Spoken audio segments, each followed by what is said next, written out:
Episode 5, The Breaking Point.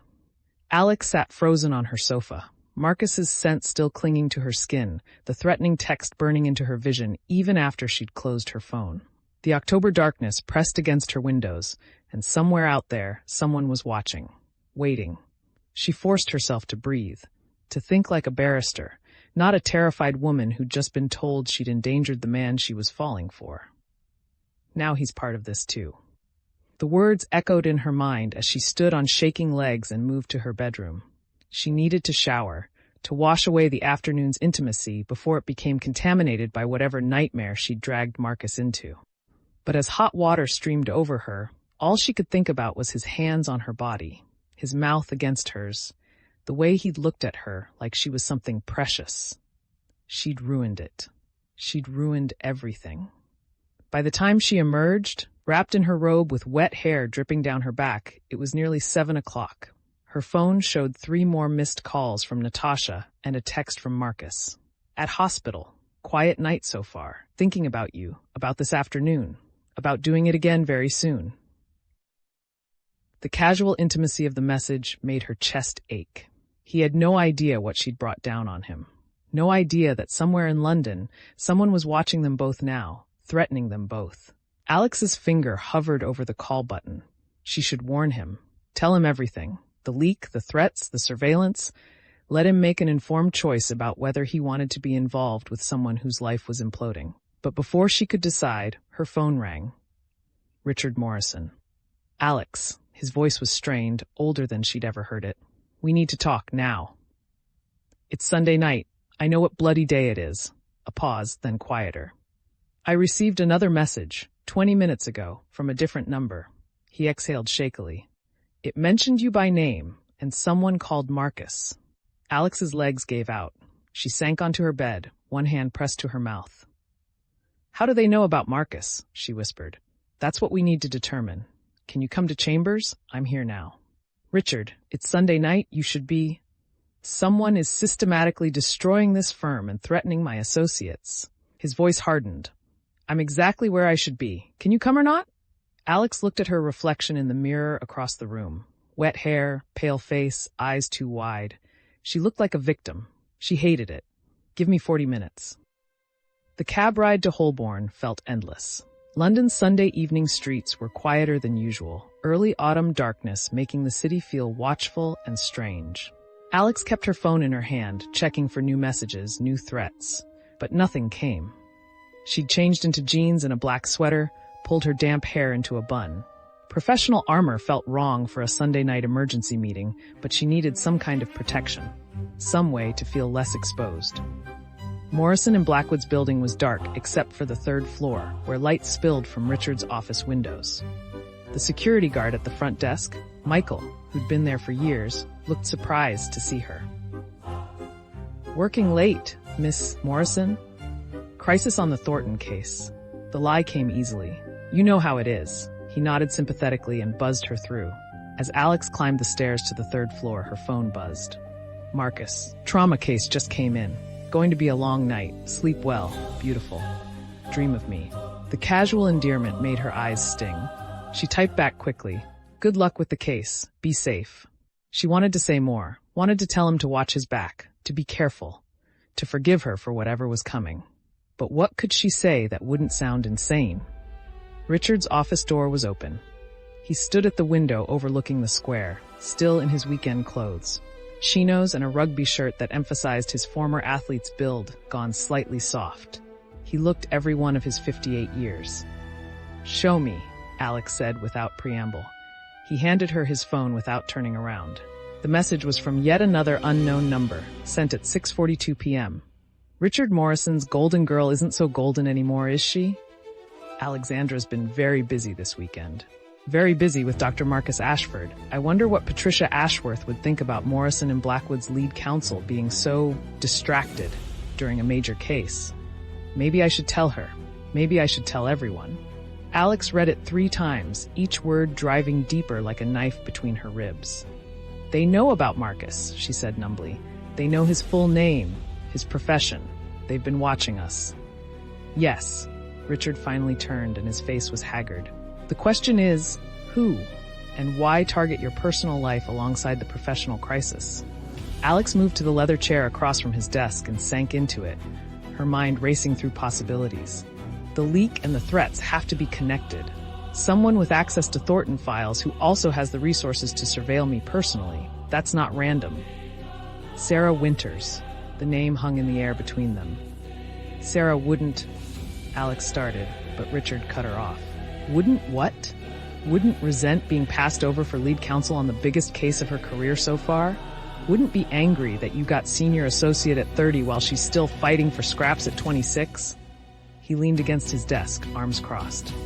You're too close to her, Alex. You see yourself in her, and it's blinding you. She accessed the building at 2:37 a.m. Tuesday, Alex admitted quietly. I saw it in the logs, but that doesn't prove.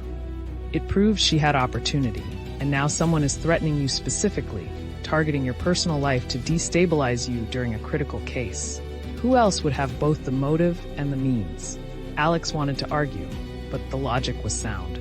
Sarah was brilliant, ambitious, and had been noticeably cool toward Alex lately. Ever since Alex took lead on Thornton, and Sarah was relegated to research support. We need proof, Alex said. Real evidence, not just circumstantial access logs and suspicious timing. Then let's get it. Richard moved to his computer, typing rapidly. I'm going to pull every email Sarah sent in the past month, every file she accessed, every person she contacted. We have until Tuesday afternoon to prove to Patricia Ashworth that we've identified and contained the leak. That gives us, he checked his watch, 37 hours. And if we're wrong about Sarah? Richard's expression was grim. Then we destroy an innocent woman's career and the real leak continues. But if we're right and we don't act, Patricia files her Bar Standards Board complaint. The Thornton case collapses, and this firm's reputation is finished, along with yours. Alex's phone buzzed again. Another unknown number. Her hands shook as she opened it. Tick-tock, Alexandra. Time's running out. For the case, for Marcus, for everything. You can't save it all. So what will you choose? She showed Richard the message without speaking. His jaw tightened. They're escalating, he said quietly. This is psychological warfare. They want you paralyzed, unable to function. It's working. Alex's voice cracked. Marcus has no idea what I've dragged him into. He's at the hospital right now, completely unaware that someone is watching him, threatening him because of me. Then tell him. Tell him what? That my professional crisis has somehow become a personal nightmare? That dating me might destroy his career before it's even started. That would be a fantastic second date conversation.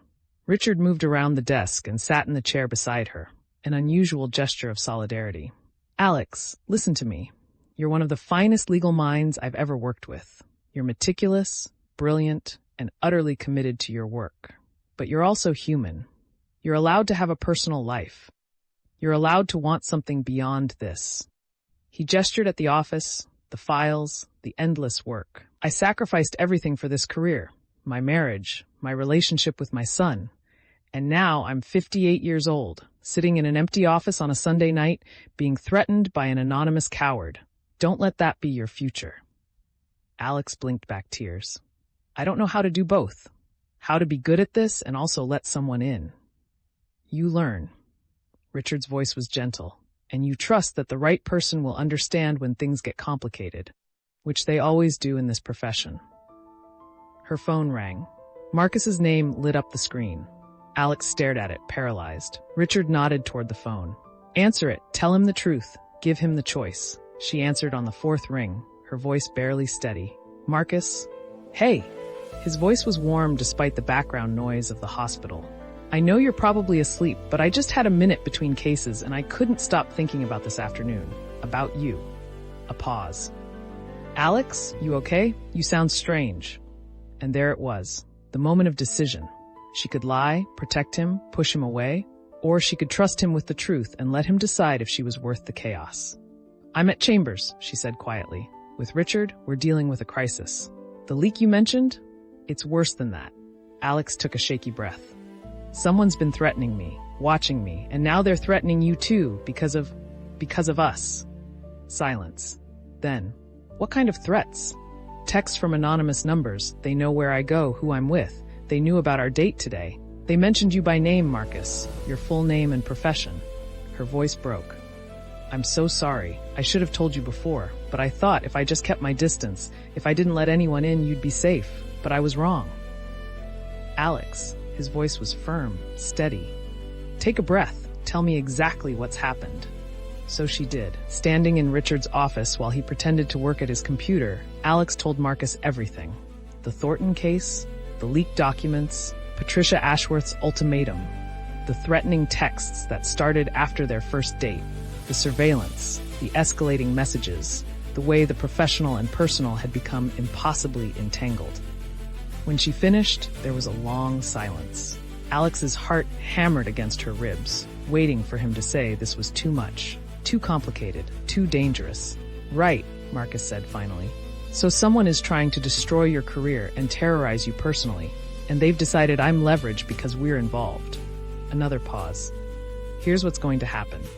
I'm going to finish this surgery. Shouldn't be more than an hour. Then I'm coming to you. Where are you? Chambers. But Marcus, you don't have to. Alex. His voice was gentle, but absolutely certain. You're not doing this alone. You tried that already, and it didn't work. So now we do it together. I'll be there by 9:30. Don't leave that building until I arrive. Understand? Tears spilled down her cheeks. This isn't your problem. You're not a problem.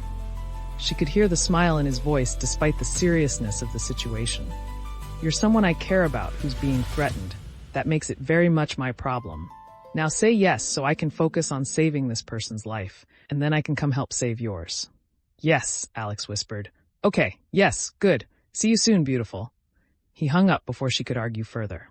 Alex lowered the phone, staring at it in disbelief. Richard was watching her with something like approval. He's a good man. He's insane. He should run in the opposite direction.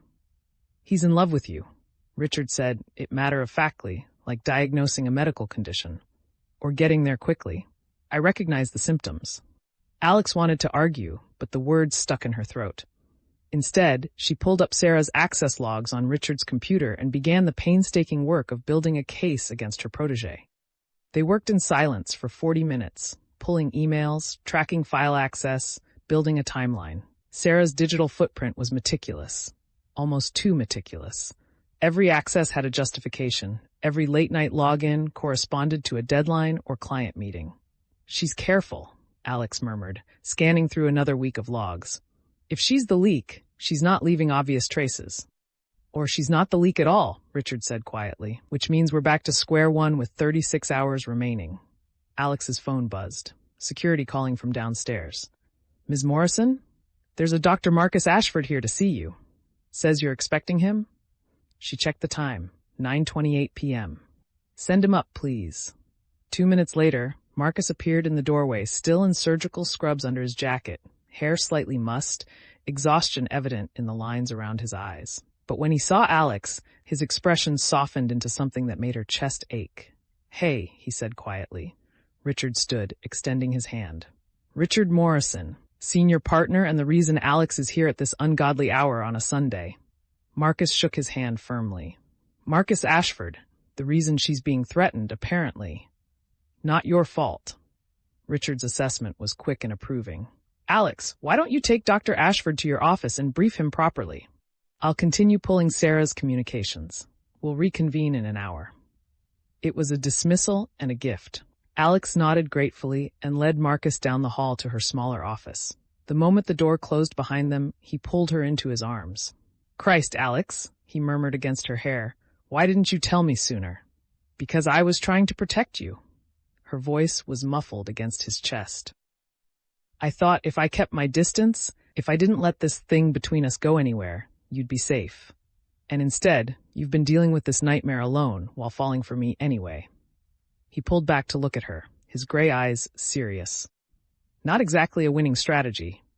I know. She tried to smile. I'm usually much better at strategy. Show me the messages. So she did, handing him her phone with all the screenshots. Marcus read through them methodically, his expression growing darker with each one. These are specific, he said finally. Real-time surveillance, personal details, professional knowledge. This isn't some random stalker. This is someone with resources and inside information. We think it's Sarah Winters, my protege. She has access, motive, and suspicious timing. You don't sound convinced. Alex sank into her desk chair. Sarah's ambitious and sometimes resentful, but this? She gestured at the phone. Systematic psychological warfare? Threatening someone's boyfriend to destabilize them during a major case? That requires a level of malice I'm not sure she has. Boyfriend. Marcus's mouth quirked slightly. Is that what I am? Despite everything, Alex felt herself flush. I don't know, are you? After one date and one afternoon of, I'm whatever you need me to be.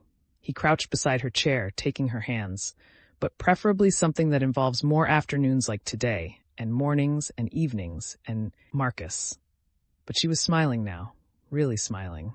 Someone is threatening to destroy both our careers, and you're thinking about sex? I'm thinking about you. His expression turned serious. About the fact that you've been carrying this alone. About how terrified you must have been this afternoon when that message came through. About how you still haven't eaten dinner and you look like you might pass out. As if on cue, Alex's stomach growled. She couldn't remember her last meal. Lunch had been forgotten in the intensity of the afternoon with Marcus. There's a Chinese place around the corner that delivers, she said. They know this address by heart. Order for 3. I'm assuming Richard hasn't eaten either. While Alex placed the order, Marcus examined her office with a surgeon's attention to detail. The case files stacked precisely, the wall of legal texts, the framed photo of her with Natasha and Sophie at graduation. The only personal touch in an otherwise austere space. This is where you spend most of your time, he observed. It wasn't a question. 60, 70 hours a week during major cases. And what do you do when you're not here? Alex paused, realizing she didn't have a good answer. Work from home? Alex? Marcus turned to face her. When was the last time you did something just for pleasure? Not networking, not career advancement, just because it made you happy? She thought about it. This afternoon, with you. Something shifted in his expression, pleasure and pain mixed together. Then we're going to survive this crisis, and I'm going to make sure you have more afternoons like that. More moments that are just yours, not the firm's. Deal? Before she could answer, her phone buzzed again. Another unknown number. How sweet. The doctor came to rescue you. But he can't save you from this, Alexandra. No one can. You made your choices. Now you live with the consequences. Or don't. Tick-tock. Marcus read it over her shoulder, his jaw tightening. They're watching the building. They know I'm here. Which means they have eyes on Chambers right now. Alex moved to the window, peering down at the dark square below. A few pedestrians, a car passing. Nothing obviously suspicious. Don't stand in the window, Marcus said quietly, pulling her back. If they can see the building, they might be able to see you. The reality of it hit Alex like a physical blow. This wasn't just professional sabotage or psychological games. Someone was actively stalking her, tracking her movements, watching her right now. We should call the police, Marcus said. And tell them what? That I'm receiving threatening texts from anonymous numbers about my work crisis? They'll say it's a professional dispute and tell me to handle it through the Bar Standards Board. These messages threaten violence. Or don't. That's a death threat, Alex. It's vague enough that they won't act on it. Trust me, I know how these things work. Without a credible, specific threat or evidence of who's sending them, the police won't do anything. Marcus looked like he wanted to argue, but Richard appeared in the doorway. I found something, he said grimly. You both need to see this. They followed him back to his office, where his computer displayed an email chain. Richard pointed to the screen. This is from 3 weeks ago. Sarah sent it to an encrypted email address, one that's not in our system or any of our client files. The message is brief. Access confirmed, timeline proceeding as discussed. Will deliver first package Thursday. Alex stared at the words, her stomach churning. First package. The first leak was 4 weeks ago. Exactly. And look at the date of this email, 3 days before the first leak occurred. Richard pulled up another screen. I found 2 more messages to the same address, both sent within days of subsequent leaks. The last one was sent Friday afternoon. Final package ready.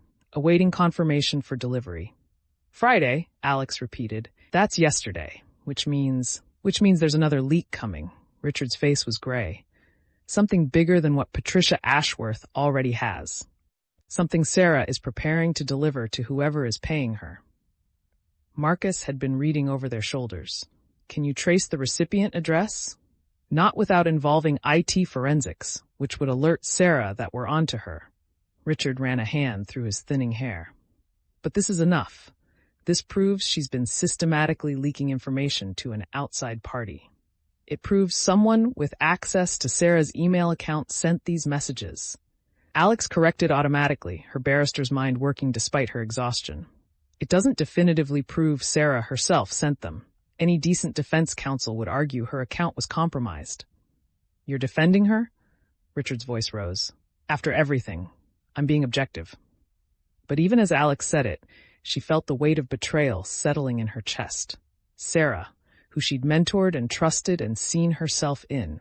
Sarah, who might have been systematically destroying the case Alex had built, all while Alex defended her. Her phone rang. Natasha. Alex hesitated, then answered. Tash, I can't really talk right now. Where the hell are you? Natasha's voice was sharp with worry. I've been calling for hours. Sophie and I are at your flat. We let ourselves in with the spare key because we were worried you'd done something stupid like work yourself to death. But you're not here. Your bed hasn't been slept in, and there's a wine glass in the sink that suggests you had company earlier. So I'll ask again. Where are you? Alex closed her eyes. She'd forgotten about Natasha's spare key, forgotten that her best friend would worry, forgotten everything except the crisis consuming her. I'm at Chambers, working on the Thornton case. There's been a development. At 10 o'clock on Sunday night? Alex, what's going on? And please don't lie to me. I can always tell. Alex looked at Marcus, who nodded encouragingly, at Richard, who was watching her with concern, at the email on the screen that might destroy Sarah's career and prove Alex's judgment fatally flawed. Can you and Sophie come to Chambers? Alex said quietly. I need your help, both of you. We're already calling a cab, Natasha said immediately. Hold on, Alex. We're coming. After she hung up, Alex turned to Richard. Sophie's a tech expert. If anyone can trace that encrypted email without alerting Sarah, it's her. Richard nodded slowly. And if she can't? Then we confront Sarah directly. Tomorrow morning, first thing. We show her the evidence and we get the truth. And if she lawyers up, denies everything, then we're exactly where we started, except now we've shown our hand. Alex met his gaze steadily. But we're out of time and options. We have to act. Marcus's phone buzzed. He glanced at it, then swore softly. Trauma alert. Major accident on the M25. They're calling in all available surgeons. He looked at Alex, clearly torn. I have to go. I know. She walked him to the door. Thank you for coming, for not running away from this nightmare. He pulled her close, kissing her forehead. I'll call you when I'm out of surgery. Could be hours. Promise me you won't do anything dangerous without backup? I promise. He studied her face, clearly not convinced, but nodded. Text me updates. Even if I can't respond right away, I want to know you're safe. After Marcus left, Alex returned to Richard's office. He was staring at the email chain, his expression troubled. I trained her, he said quietly. Just like I trained you. I saw potential and I nurtured it. If she's been betraying us this whole time, then we both missed it, Alex finished. But that doesn't mean we stop doing our jobs. It means we're more careful next time. Will there be a next time? Richard looked at her. If we can't contain this by Tuesday, if Patricia files that complaint and the bar opens an investigation, Morrison and Blackwood is finished. 40 years of reputation, gone. Alex wanted to offer reassurance, but she'd never lied to Richard and she wouldn't start now. Then we make sure we don't fail. Her phone buzzed one more time. The same unknown number from the death threat. Last chance, Alexandra. Walk away from the case. Walk away from Marcus. Walk away from all of it. Or watch everything you've built burn to the ground. You have until midnight tomorrow to decide. Choose wisely. Alex showed Richard the message. His face hardened. They're giving you an ultimatum, professionally and personally. Yes. What are you going to do? Alex thought about Marcus, about the afternoon they'd shared and the future they might have. About Sarah, her protege who might be her betrayer. About the Thornton case and everything she'd sacrificed to build it. About the threats and the surveillance and the anonymous coward trying to destroy her life. She thought about 3 years of emotional isolation, of playing it safe, of never letting anyone close enough to hurt her again. And then she thought about Marcus's gray eyes and steady hands, about the way he'd come to her without hesitation, about his promise that they'd face this together. "I'm going to fight," Alex said quietly. "I'm going to find whoever's doing this, and I'm going to destroy them, professionally, legally, and completely." Richard smiled grimly. "That's my girl." The buzzer sounded. Natasha and Sophie had arrived. As Alex moved to let them in, she glanced at her phone one more time. The clock showed 10:47 p.m. She had 25 hours until the ultimatum's deadline. 25 hours to save her career, protect Marcus, and unmask whoever was hunting her. It would have to be enough. Thanks for watching our stories.